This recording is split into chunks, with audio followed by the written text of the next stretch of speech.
recently the hottest topic about vaccination is back to the same big topic, is blood clot. Everybody is very worried about the blood clot. And AstraZeneca vaccine, when it was coming out, the main thing that people worried was again the blood clot. Everybody was asking and asking and asking. But when the first round it came out, within 4 hours, 5 hours, all the vaccines were actually snapped up. And most of them have already been vaccinated already. And so far, we do not hear any blood clots in the social media. And I believe, strongly, I would still think there will be, but I think the number is very, very, very small. And in fact, if you were to ask me, this number is very, very negligible. But again, people are again very worried about blood clot, because the second round, we had more than 1 million doses of AstraZeneca vaccine, and it was snapped up in 1.5 hours. Crazy, man. I was also there trying to get my mate a vaccine, but unfortunately I couldn't get it. But I know many of you managed to get the appointment for the AstraZeneca vaccine, and some of you have already gone for the vaccination. And congratulations to all of you who have gotten the AstraZeneca vaccine, because as I have posted earlier, the best vaccine for you is the fastest vaccine you can get. And the safest vaccine for you is also the fastest vaccine you can get. So for those of you who have successfully registered for AstraZeneca vaccine, or even any other vaccine, if you have gotten it, I would like to congratulate all of you, and I strongly encourage everyone to just go for your vaccination. Okay, this aspirin was a question that was posted to me a week or two back by one of my patients who actually got the appointment for the AstraZeneca vaccine, because apparently it has been spreading around that before you go for AstraZeneca vaccine, please take this medication called aspirin, because aspirin is a blood thinning medication. It is a medication that thins down your blood to liquefy it, so-called, and to prevent blood clot. Wow, so nice, right? If you have a medication that can prevent blood clot, and now you're going to go for a vaccine that you think that you actually worry about blood clot, and then maybe this aspirin is the answer to it. By taking aspirin, I know I'll be safe. But is it really true? Is it really true? Let's come and understand something about blood clots and aspirin. You must understand that there are many types of blood clot. There are many types of blood clot, and there are many reasons why people get blood clots. We can have blood clots that form in the big vessels. We have blood clots that form in the small vessels. We have blood clots that form in our heart. We have blood clots that form in our artery and vein. Then you must understand, we have artery, we have vein. So if you know what is artery and vein, artery is the blood vessel that comes out of the heart, and the vein is the blood vessels that goes into the heart. So there are just so many types of blood clots, and in fact there's so many medication for different type of blood clot.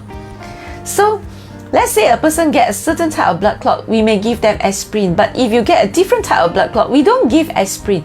We may give warfarin, we may give heparin. We have so many medication for blood clot. So different medication is meant for different type of blood clot. So this aspirin, there are actually two questions that often people ask. The first question is, because there are a lot of people taking aspirin. There are actually a lot of people taking aspirin every day. Who are they? They are usually the much older people with heart disease, people with previous stroke. They actually take aspirin every day. So this group of people, because they're taking aspirin, they are also worried to go for vaccination. They worried because they are taking some blood thinning medication. Do not know whether if they go for vaccination, it can cause any problem, whether it can cause bleeding. And we know as well, aspirin can cause platelet dysfunction. Platelet is another key word nowadays that's spreading everywhere, because we say AstraZeneca vaccine causes blood clot that also comes along with low platelet count. So if I'm taking aspirin that causes platelet dysfunction, does it mean that I cannot go for the vaccine? The answer is also no. We tell everyone who is taking aspirin, you can just go for the vaccine, because it is not related The key is it is not related. The blood clot that is formed because of AstraZeneca vaccine and the blood clot that is formed in a heart disease or in a stroke, for those people who take aspirin, it is a different blood clot.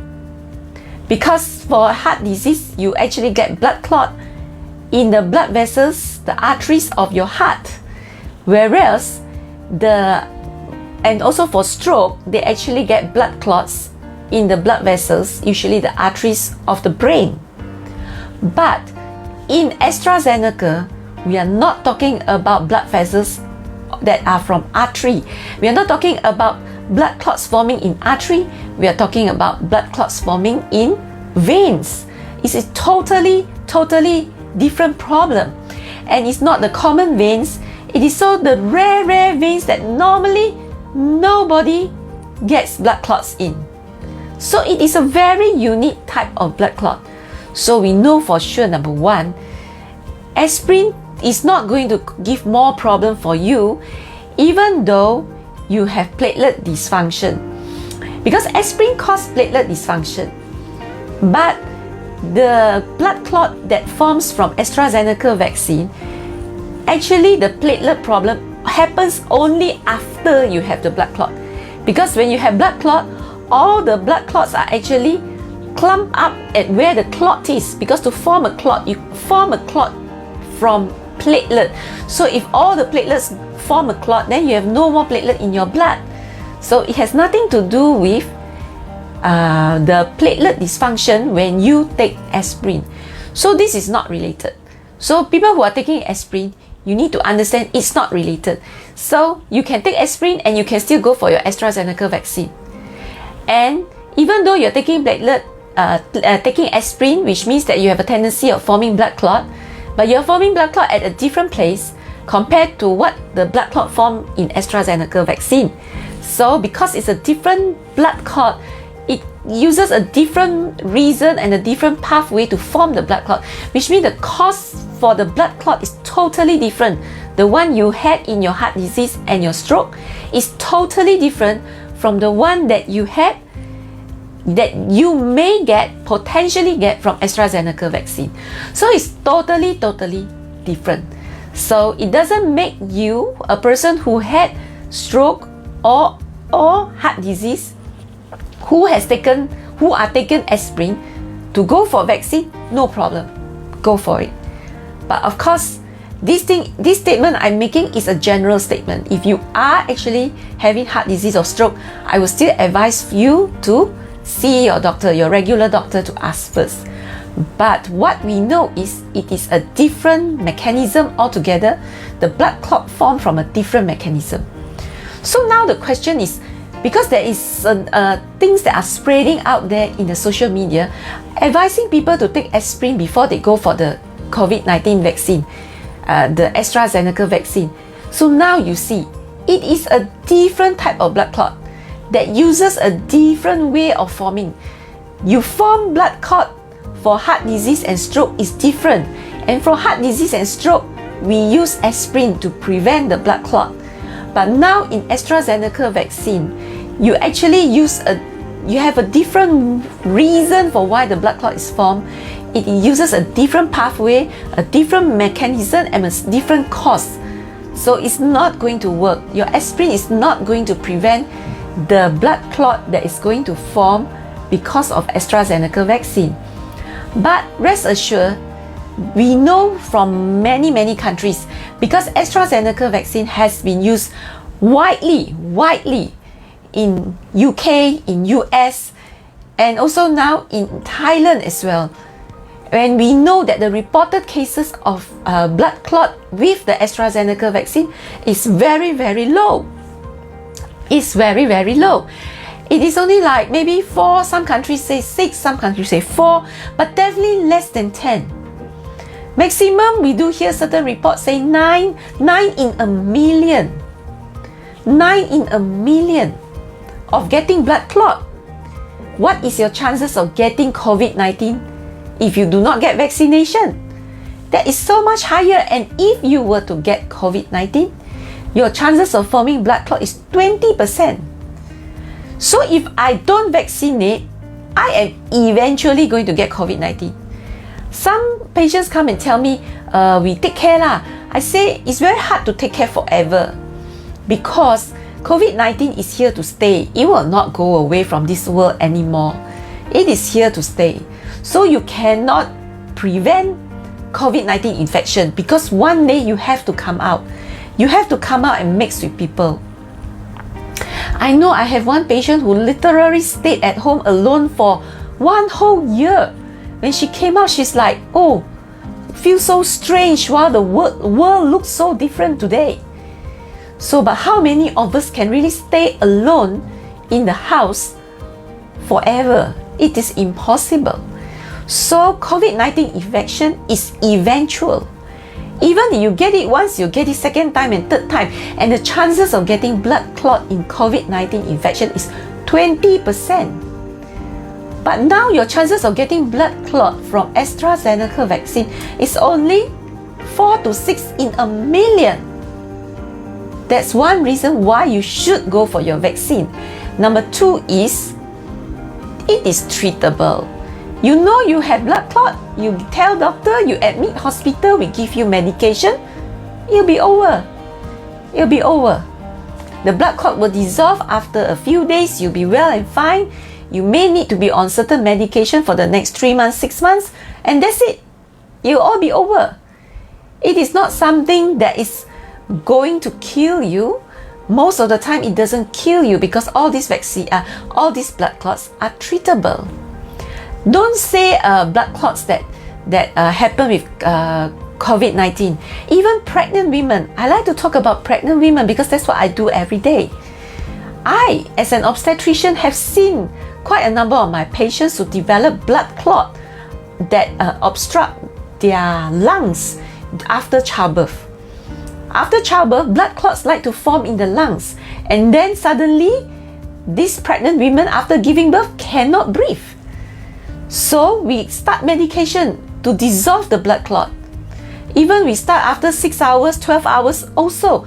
In most cases, touch wood, as far as my patients are concerned, they never die.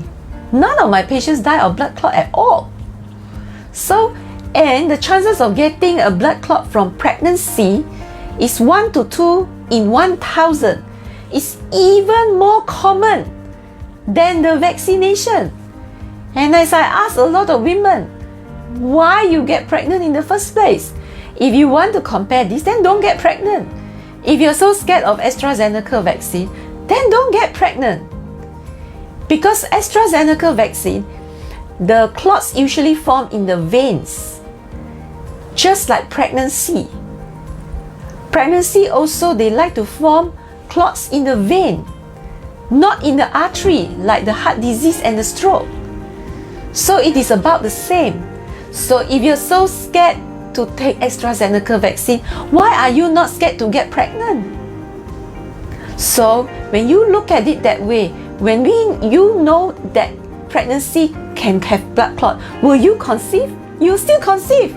Everybody still get pregnant. Then why AstraZeneca vaccine you don't want to go? Why are you scared of vaccination? But you need to understand, if you do not vaccinate, and if you get COVID-19 infection, your chances of blood clot is even more higher. It's 20%. It's so high. So you need to worry even more for blood clot if you are not vaccinated. So don't worry about the vaccine, alright? Don't worry so much about this AstraZeneca vaccine. If you have already got it, you are damn lucky. Go for it. Go for it. Then after that, for the next 1-2 weeks, just watch out for the symptoms.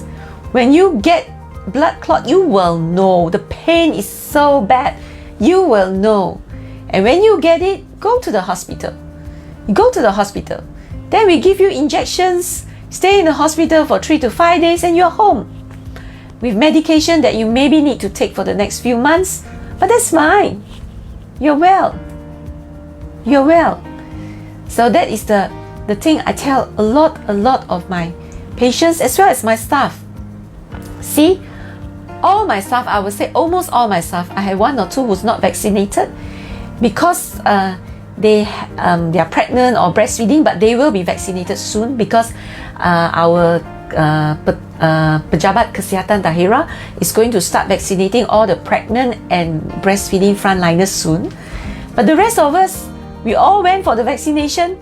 None of us has any side effect other than fever and pain. The only thing we have was either fever alone or pain alone or both or none. All my staff, same thing. It's either this, and some of them have no side effect or no fever, no pain, nothing. Just normal. So nothing actually happens. So don't worry.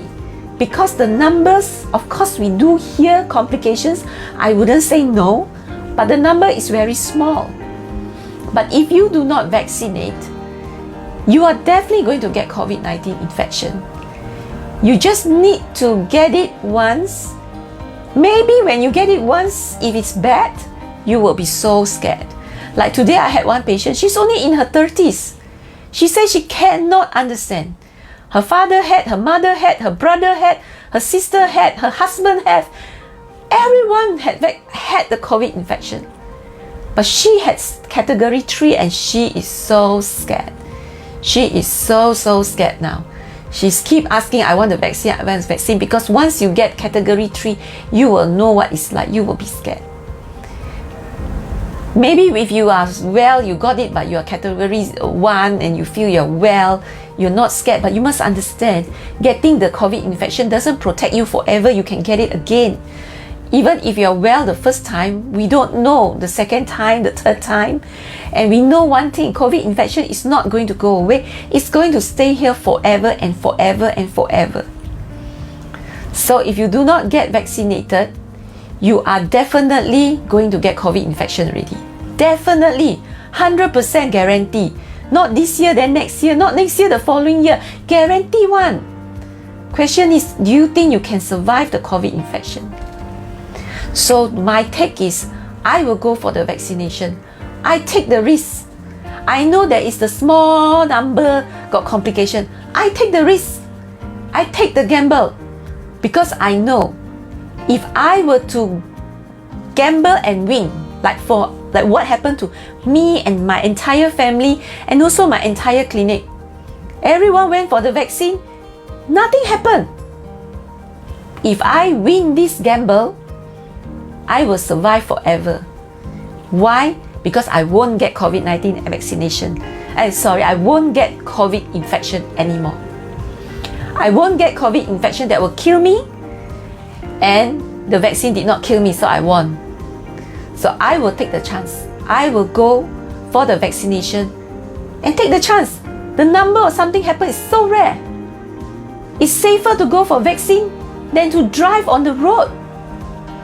More people die on the road than die from the COVID vaccination. Because some people tell me that, some of my patients say, it is a decision. If we make, what if something happen? Same thing. Why you drive the car? You can be knocked down by someone and you die. Why you drive?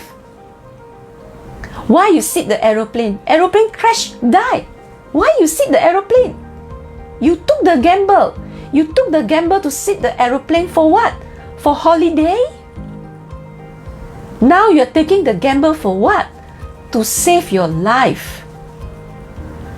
So you see, I would rather take the gamble to save my life.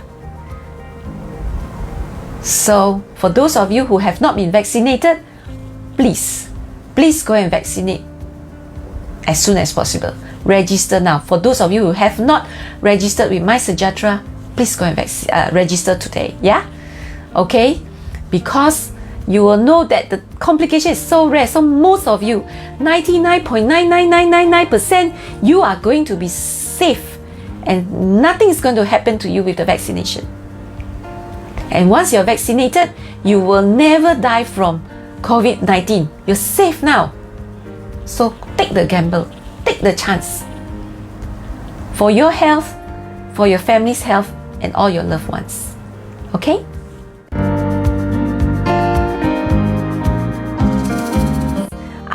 AZ can take ibuprofen for fever after vaccination cause allergic to paracetamol. Normally we say no. Partly it's because ibuprofen can affect the effectiveness of the vaccine. I mean, you can take, nothing's going to happen, but we only worry about the effectiveness of the vaccine. So you know, when you take a vaccine, you want the vaccine to be effective, right?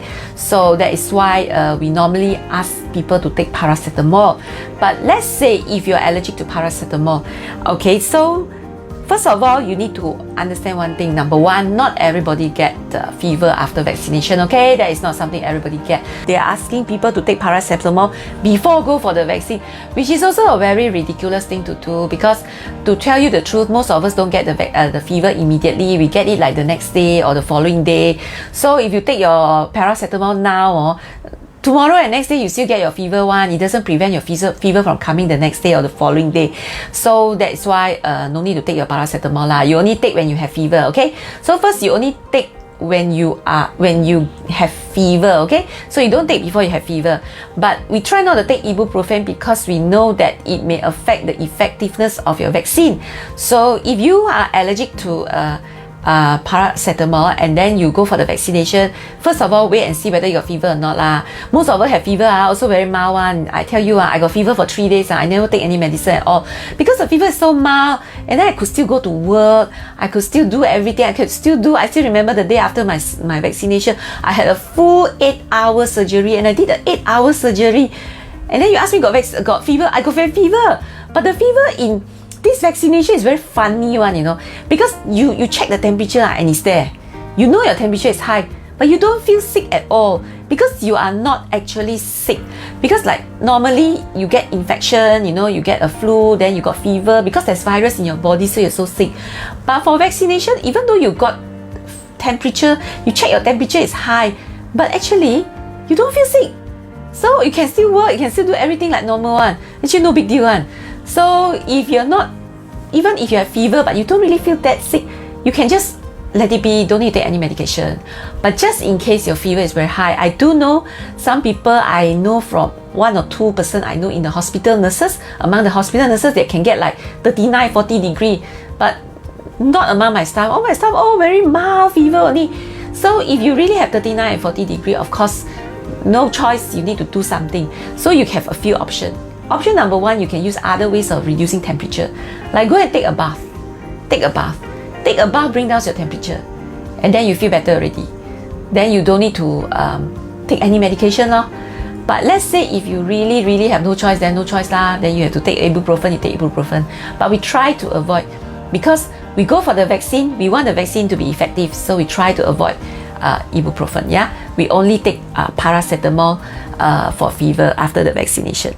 If we are vaccinated, we may also get infected with COVID again. Yes, there is still a small chance, not high. Most of us don't get. It's just a small chance. So like for example, depends on which vaccine you're taking. If you're taking like Pfizer, AstraZeneca, after 2 doses, you are 90% protected already. So your chances of getting COVID infection is less than 10%. Less than 10%.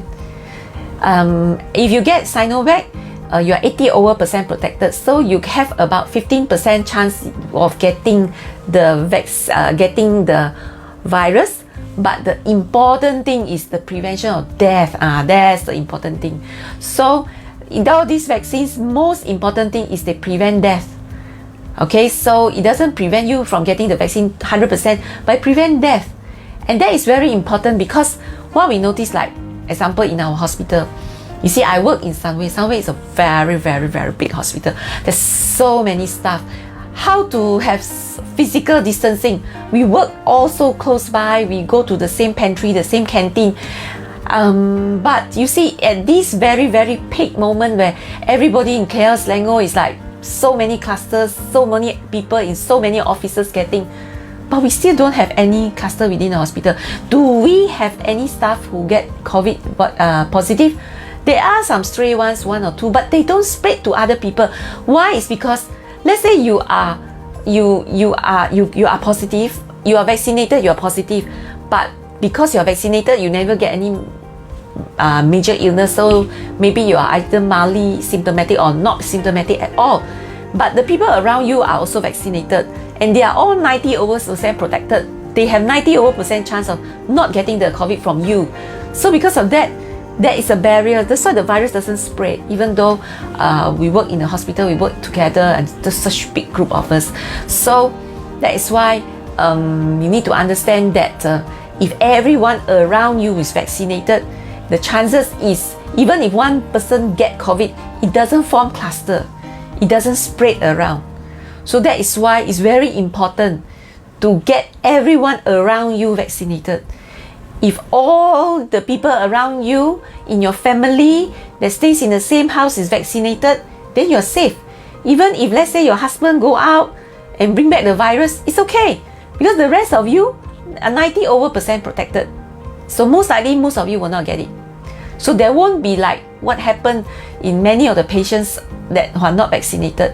One person get, and then the whole family is positive already. So if everyone is vaccinated, then you have no such problem.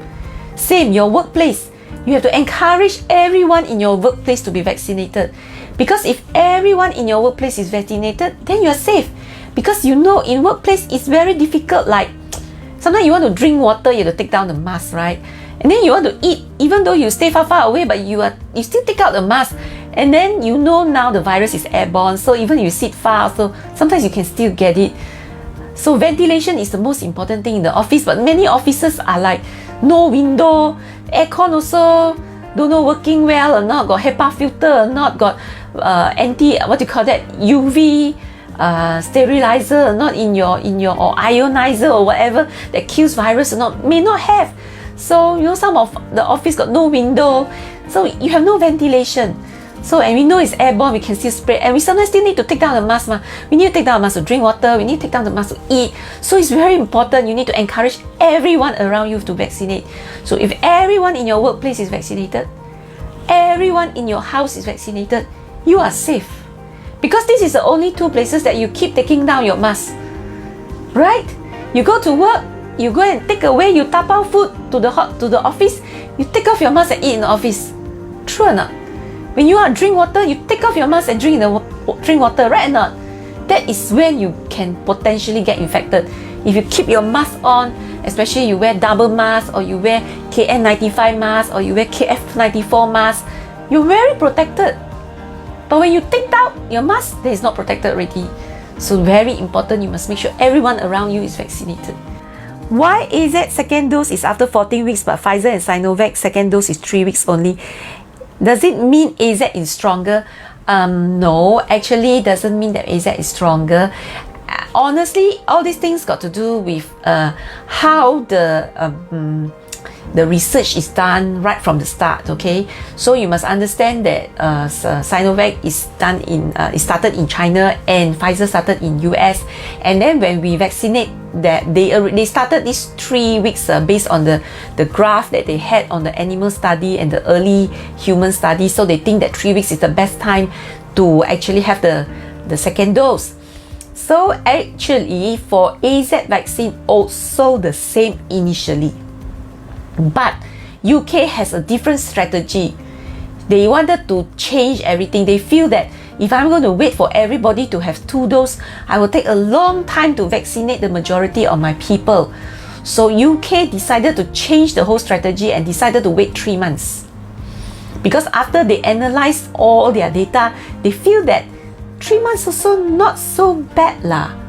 Maybe we can try. They were taking a gamble. When UK decided to do that, I tell you, the whole world was condemning them and saying they are taking a lot of risks and could have bad outcomes because of that. But look and see what happened. They have succeeded. They have brought their death rate to almost 0. They have succeeded to prove to the world that even if I delay 3 months, no issue. My people are protected. They have proven it to the world. So because they have proven it to the world, then they decided to change their recommendation to 3 months. They have decided to change it to 3 months. So because of that, that's why AZ is 3 months. In fact, even people like Pfizer and Pfizer especially, they're also thinking about doing that. But we have not started doing that. It's not some established practice yet, but they are also thinking about doing that. Because by doing that, then we can vaccinate more people in a short duration of time. I think that is the most important. I'm allergic to penicillin and my boy is allergic to all painkiller except paracetamol and allergic to food. So is it necessary to consult doctor first before going for the vaccine? In fact, no need. You can still go for vaccination. Because for me, also the same. I'm allergic to paracetamol. I'm allergic to painkillers like NSAIDs, Ponston, ibuprofen. I'm allergic to so many things. So I still went for the vaccination. It's not a problem getting vaccinated just because you're allergic. You do not need to worry. You can get vaccinated. And another thing that I have repeated many times, of course it's good to always ask the doctor whether can or not. That is the right thing to do. I'm not saying that doing the wrong thing, but you do not need to worry so much, because on the day of the vaccination there will be a doctor who will see you again, and that time you can let the doctor know that you're allergic to this, and then he will know what is recommended, because we have the guideline that is already given to all the doctors on what situation can vaccinate and what situation cannot. Because some of you will come to my clinic and ask some very rare situations that I also cannot answer, that I will just tell you, let me look at what the government guideline is, and I'll just look at it. Because if it's not related to gynae, sometimes I also do not remember. But in that whole thick book of a guideline given by the Ministry of Health, by KKM, the whole long list of all the diseases that you can get, that possible to get, it's all written there. This disease can vaccinate, this disease cannot vaccinate, is all written there. Okay, so there is a guideline that all the doctors have. So you can always ask the doctors that you normally see, or you can always just ask that doctor on the vaccination day. Amy asks, Doctor, hi doctor, I'm having chills since yesterday. Today is day 2 after her Pfizer vaccine. Okay, overall, I feel the symptoms can tolerate by resting. Yes, Amy, thank you for sharing. Yes, most of the time it's just like that, fever and a bit of pain. Yes. Jamie Che asks, how do we know if we might have blood clot after AZ vaccine? Okay, blood clot after AZ vaccine usually happen after the 5th day. It doesn't happen immediately, so it usually happen after the 5th day, and it doesn't happen after 2 weeks. Okay, maximum is 2 weeks, but most people will get it between the day after 5 days and day 10, between the 5th and 10th day. So during this period you will know, because there is severe pain. When you get blood clot, it is a very severe pain. It can be a very severe headache, very severe tummy ache, very severe leg pain, very severe pain somewhere, or cannot see, suddenly one eye cannot see, or suddenly cannot breathe. You know, the symptoms are very severe one. Because recently there's one patient who come and tell me that after 3 days of her AZ vaccine, she has some gastric pain, and then a little bit of headache, and then a little bit of this and a little bit of that. Little bit, it's not blood clot lah. A blood clot is very one . So you will know one, you will know. So within the first 2 weeks after your AZ vaccine, if you feel very sick, then you could be having a blood clot. Then just go to the hospital, no big deal. Just go to the hospital, tell them you just got your AZ vaccine, and they will examine you, and then if it's proven that you have blood clot, then of course we will start medication. So it's so simple, yeah. My auntie is taking an anticoagulant. Should she proceed with vaccination or consult with attending cardiologist first? Okay, Ida, from what I know, even any anticoagulant, you can still go and do your vaccination one. But to be on the safe side, because as I say, I do not know your auntie's problem, and it's rare for people to take this type of anticoagulant, so it's better for her to consult her cardiologist first, okay? Christina Kaur said, my mom is 92 years old. Is it better for her to get vaccinated? Yes, definitely it's better for her to get vaccinated. The older the people, the better to be vaccinated, because they are the ones who are most likely going to get very severe COVID infection, and they are the ones who are more likely to die. And even if they don't die, you must understand, old people, when they get COVID infection, if they don't die also, they become very ill and very weak later. We have seen a lot of old people who can walk, can drive, but once they get COVID infection, they go to hospital. After 1 month, they come out, they cannot drive, they cannot walk, and they are all lying on the bed and become weak, and that is what we don't want. I think being so sick after the COVID infection is worse than dying from the COVID infection. So we do not want our parents to be so weak after that. So it is very important we need to take the vaccine. As I said, taking a vaccine is like taking a gamble. You have this small 0.00001% chance or maybe of a severe complication of the vaccine, but it is a gamble that is worth taking, because if you don't take this gamble, you are 100% going to get COVID infection already. You don't get this year, you get next year. You don't get next year, you get the next year. So if your grandmother or mother is so old, it's even more important to be vaccinated. That is why we place elderly as priority for vaccination, because we do not want them to die of COVID, and worse still, we do not want them to be so sick because of COVID. Because like my mom is in her 70s. She has this, all her ex-classmates, they have this group chat, everybody same age, all 70 something. One of her classmates at one time was suddenly quiet down, in the sense that she doesn't join the chat anymore. So when my mother asked a bit more and then found out that she actually got COVID infection, already discharged from hospital, went home already, but too ill, too sick to even WhatsApp already. So can you imagine how sick she is? She's well already, she's out of the hospital already, but she's too sick to even WhatsApp already. And then recently my mother found out she died. She passed away already. So you see, that is what we don't want. And you must understand, all these old people who die like few months later, when they are out of the hospital, they are not in our COVID death. Our number of deaths that we see are those people who die within the short period after they got the COVID infection. So once they recover, they will be discharged already. Nobody looks at them anymore. So when they die like 3 months later, 6 months later, it's not considered COVID death anymore. But honestly, it is related to COVID, because before she got COVID, she could WhatsApp every day in the group chat. She could be walking everywhere, going shopping, go marketing, can cook, one independent old lady. But just because of one COVID infection, she becomes so weak, she can't even WhatsApp anymore. And then after a couple of months later, she died. So that is why for old people, we must vaccinate them. They should be in our priority. That's why we try, like for me, I go all out to make sure everyone in my family is vaccinated. So how long shall we monitor ourselves after vaccine and consider safe from complication?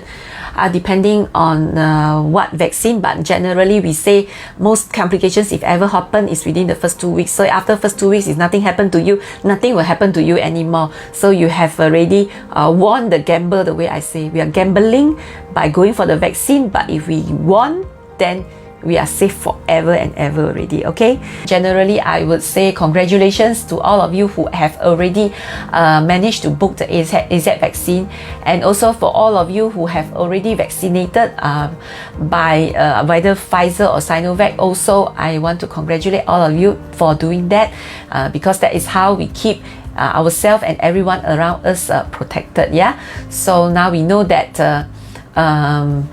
very important to keep yourself safe is to get everyone around you protected. So the two places that are very key is, number one is everyone in your family should be vaccinated, and number two, everyone in your workplace should be vaccinated. So you must try your very best, to convince everyone in your workplace to be vaccinated. That is the only way to keep yourself safe, yeah? And then for those of you who are very worried about vaccine, please remember, yes, the number of cases with complications is so rare. It is rarer than complications from COVID, and rarer than getting pregnant and giving birth. It's rarer than driving the car out. So yes, going for the vaccine is like taking a gamble, but it's just the same like driving out the car. It's the same like getting pregnant. It's the same like taking a plane and fly to somewhere. We are also taking a gamble. Anyone can die by going on a plane. Anyone can die by driving the car out into the road. Anyone can die by getting pregnant. And all these situations, more people die than COVID vaccination. So it is a gamble that is worth taking, because once I take this gamble and I survive the vaccine, I will not die from COVID anymore. I will not die. I really take that gamble to survive. So this is a gamble to survive. You fly, it is a gamble for holiday. You drive the car, it is a gamble to go somewhere. Getting pregnant is a gamble to have a baby. But vaccination is the gamble to survive. It is definitely a gamble worth taking. Yes, that's all for today. That's all the questions you have posted, and time's up. Alright, so that's all for today. For all of you who want to watch my previous videos on COVID vaccination, COVID-19 as well as COVID vaccination, please go through the past few videos in this Facebook, or go to my YouTube channel. My YouTube channel is Dr. Tan City Clinic, which is in the link in this post. Go there, and there are many other videos regarding COVID-19. And do subscribe to my YouTube channel and switch on the notification button, yeah? And then for those of you who have any more questions, you can always still write in the comment section now. Sometimes I like your questions because questions from you are the questions that inspire me on what to talk the next time. Okay, so for now, that's all for today. So any question, just put it in the comment section. And if you want to follow my videos, do stay tuned next week, same day, same time. See you then, yeah? Bye bye.